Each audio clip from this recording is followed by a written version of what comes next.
What the puff is up, guys? This is Wet bringing you episode 3 of building a successful clan. And anyways, today I wanted to talk to you guys about basically naming your clan and branding it. So you decided, you are going to make a clan, and you have found a few members, not too many, but a few members that are going to basically support you and help you out from the start. So what's next is making a team name or building your clan's name up and basically kind of branding yourself a little bit. I wouldn't say you have to completely brand yourself to the point where nothing is going to change ever again. But I think you should have, something that looks somewhat professional. When I started the clan, we had a logo made, and it was a shield. And honestly, I don't like shields. So, we did rock the shield for a little bit, but afterwards, we decided to change the logo to something, completely different from the shield and something completely unique. But like I said, that's what I mean. You don't have to completely brand yourself 100% to the point where you're not going to change anything ever again. But you do have to, build something that kind of represents you. And what I mean is, so my advice on making a team name is use something that is unique to the clan. The way we did it when I started the clan, some of you might know, when I started the clan, it was basically more of a joke kind of deal, and at first I named it Face Down Ass Up, and like you said, it was just a joke. But when we started getting new members in, they were basically saying, you know what, we're not gonna wear that clan tag. Can we change the name? And I was all for it. I didn't really care if we changed the name, because again, I didn't have a tie to it, and it was just basically a joke for me. The name itself. And what we did is we actually made a thread on our website, which I'll get into the website a little bit later. We decided to make a thread, and basically we all just put in different ideas, and basically the name Fearless Under Fire came out of it.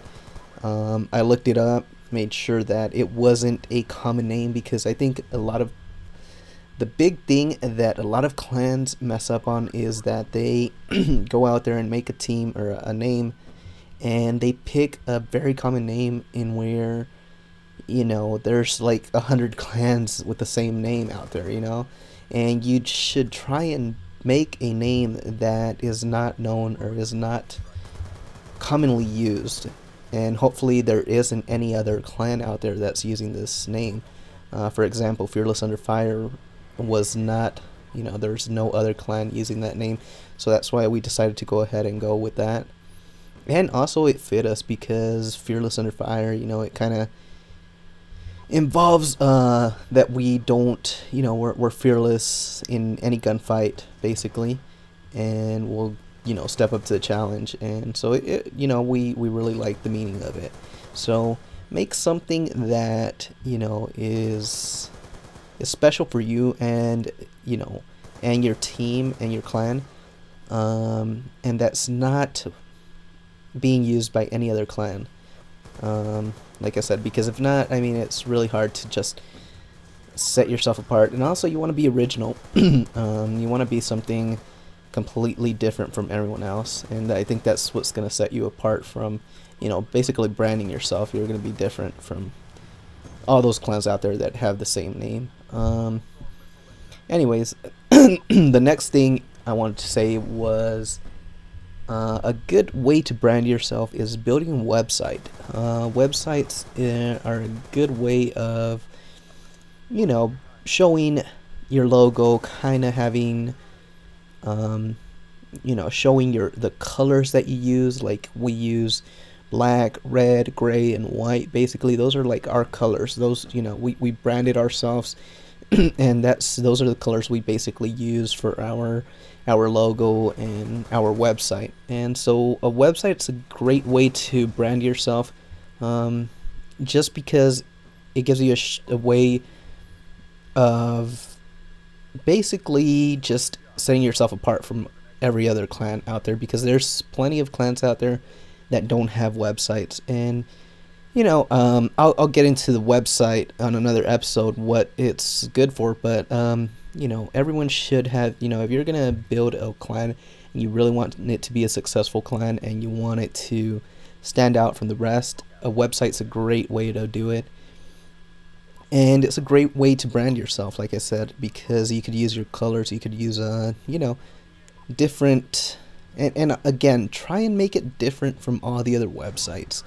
I've ran across where people try and copy other websites and it just looks bad, because it's never going to be like the original. We've had websites or other clans that have tried to mimic our site, and it's just bad, because it's just a carbon copy, and as you might know, a copy is never as good as the original. So trying not to copy other sites. I'm not saying you can't get ideas from the other sites, because trust me, I've gotten ideas from other sites, maybe written code or something like that. But I always have asked about, to make sure that it's okay for me to use something off their site. So anyways, the big thing is, like I said, the name. It's got to be something unique. It's got to be something that fits you and something that you're going to be happy to use, and you're not going to be changing it every 3-4 months or something like that. So make sure you have a good name and something that fits you, something that's easy to kind of recognize, something that's going to, it's, like I said, it's unique to yourself. And then the other thing is, I think the biggest thing is having a logo. You might not think having a logo is very important, but it is. It's something that's going to be unique to yourself, and every company has a logo, so why wouldn't you have a logo for a clan, right? This is where, if you don't have money, you can try and find places where they will, guys that do graphic arts, they'll be able to help you out and do maybe free logos. But there are, I think if you want a really good logo, you're gonna probably have to pay for it, unless you're really good at doing stuff like that. Or if you have a member, that is just a plus. If you have a member that is really good with doing computer graphics and stuff like that, then that's a great thing to have in a clan. But if you don't, I'm pretty sure you could make or buy a logo from a lot of these companies that do these for about 10 to 20 bucks, which isn't bad. And they'll give you, just make sure you get a vectorized logo. Make sure you get a PNG logo, which means that the background is transparent, because you're going to want to use it's going to come in handy, a transparent background. So make sure you get a JPEG file, a PNG file, and a vectorized file. If you pay for it, the designer should be able to do that. If they say that they can't give you a vectorized file or anything like that, then probably go find someone else, because they are probably amateurs. But any good graphic artist is going to be able to give you a vectorized file, a PNG file, and a JPEG file. And make sure you get rights to it, because you don't want to get huge and then have this graphic guy saying that it's their logo. But anyways, guys, make sure you get like I said, build a website. I'm gonna put a link at the bottom of the description where you could actually make an amazing website, free website for your clan, and it's extremely easy to use. I'll probably go over the next episode on the website. Get a logo, team name, and you'll be set to go. So anyways, thanks for watching. Next episode I'll try and go over the website. So thanks for watching. Make sure you subscribe, like, and leave any comments.